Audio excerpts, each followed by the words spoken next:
हाथी और बकरी की कहानी। एक जंगल में एक हाथी और एक बकरी रहते थे। दोनों बहुत पक्के दोस्त थे। दोनों साथ में मिलकर हर दिन खाने की तलाश करते और साथ में ही खाते थे।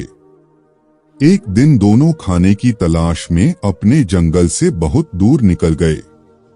वहां उन्हें एक तालाब दिखाई दिया। उसी तालाब के किनारे एक बेर का पेड़ था। बेर का पेड़ देखकर हाथी और बकरी बहुत खुश हुए। वह दोनों बेर के पेड़ के पास गए। फिर हाथी ने अपनी सूंड से बेर के पेड़ को जोर से हिलाया और जमीन पर ढेर सारे पके हुए बेर गिरने लगे। बकरी जल्दी जल्दी गिरे हुए बेरों को इकट्ठा करने लगी। संयोगवश उसी बेर के पेड़ पर एक चिड़िया का घोंसला भी था, जिसमें चिड़िया का एक बच्चा सो रहा था और चिड़िया दाने की खोज में कहीं गई हुई थी। बेर का पेड़ जोर से हिलाने के कारण चिड़िया का बच्चा घोंसले से बाहर तालाब में गिर पड़ा और डूबने लगा। चिड़िया के बच्चे को डूबता हुआ देखकर उसे बचाने के लिए बकरी तालाब में कूद गई, लेकिन बकरी को तैरना नहीं आता था। इस वजह से वह भी तालाब में डूबने लगी।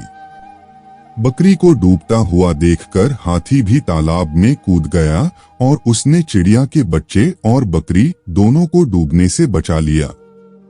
इतने में चिड़िया भी वहां पर आ गई थी और वह अपने बच्चे को सही सलामत देखकर बहुत खुश हुई। उसने हाथी और बकरी को इसी तालाब और बेर के पेड़ के पास रहने के लिए कहा। तब से हाथी और बकरी भी चिड़िया के साथ उस बेर के पेड़ के नीचे रहने लगे। कुछ ही दिनों में चिड़िया का बच्चा बड़ा हो गया।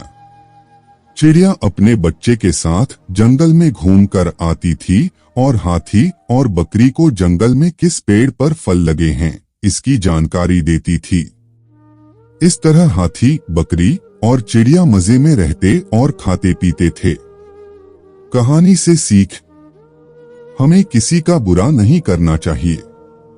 अगर हमारी गलती से किसी को परेशानी होती है तो उस गलती को सुधारना चाहिए और मनमुटाव दूर करते हुए एक दूसरे की मदद करनी चाहिए।